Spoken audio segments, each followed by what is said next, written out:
Savitar is in conversation with Dmitri, the ringmaster's son.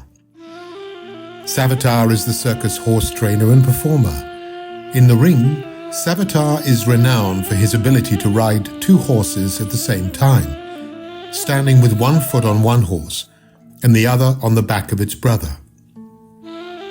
No, Dmitri, the ring is not the place for braggarts and blusterers who believe themselves more capable than they really are.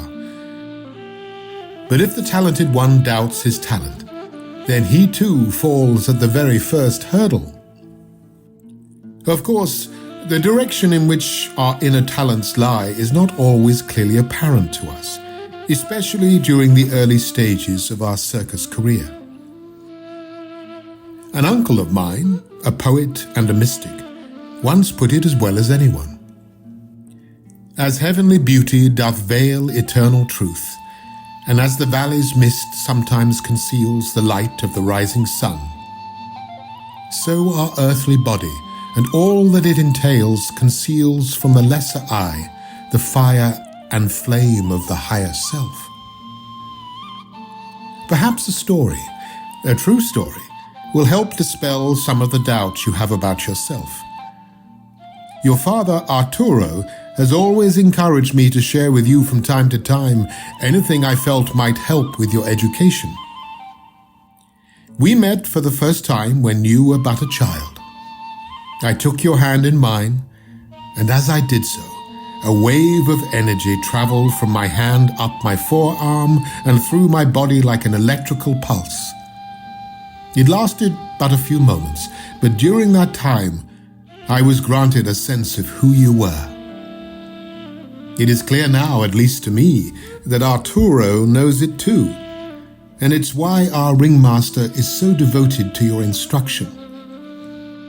He has great hopes that one day we shall all see your inner purpose realized in the radiant ring of the here and now. I shall tell you, if you wish, what it was I saw and heard and felt within. You may then interpret it as you wish. Through the fiery twilight you sped, down through the margins of heaven and hell. Like some eastern prince, you stood astride thy chariot of golden flames, pulled by fairy steeds of fire, with nostrils all aflare, and thunder in their hooves. I beheld their waving manes. I beheld their eyes, which glinted and flashed with passion. I beheld their prancing, high-stepping, spark-trailing royal gait. And thou, like a flame of God, came down to earth, guiding thy fiery steeds through the sunlit gates of dawn, across the wide plains that stretch from the foot of the great mountain, and through the wild woods of this wicked world. And when all that you have to say and do has been said and done, like a burning ruby, you shall return once more to the heavenly pastures beyond the western horizon, to quench thy horse's thirst at the wells of eternal life. And as they rest and renew their strength and vigor, you shall retire to the palace of pearl and to the couch of thy beloved. And in the gardens of the heavenly country, thou and she shall walk hand in hand amid the love and splendors of an endless May. And there among the flowers and the trees shall the dancers dance, and the singers, unseen but heard, shall send forth their harmonies, which shall reach you and her upon the perfume of the breeze. Magical melodies, bearing inner truth, shall drift through all parts of the gardens.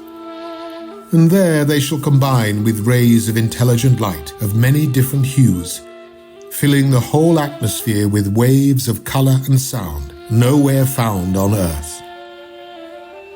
And from there, at the appointed time, from the splendid gardens of thy beloved, thy great performance complete, Arturo shall lead thee both along the starry path to the mountain of gold and self-supreme.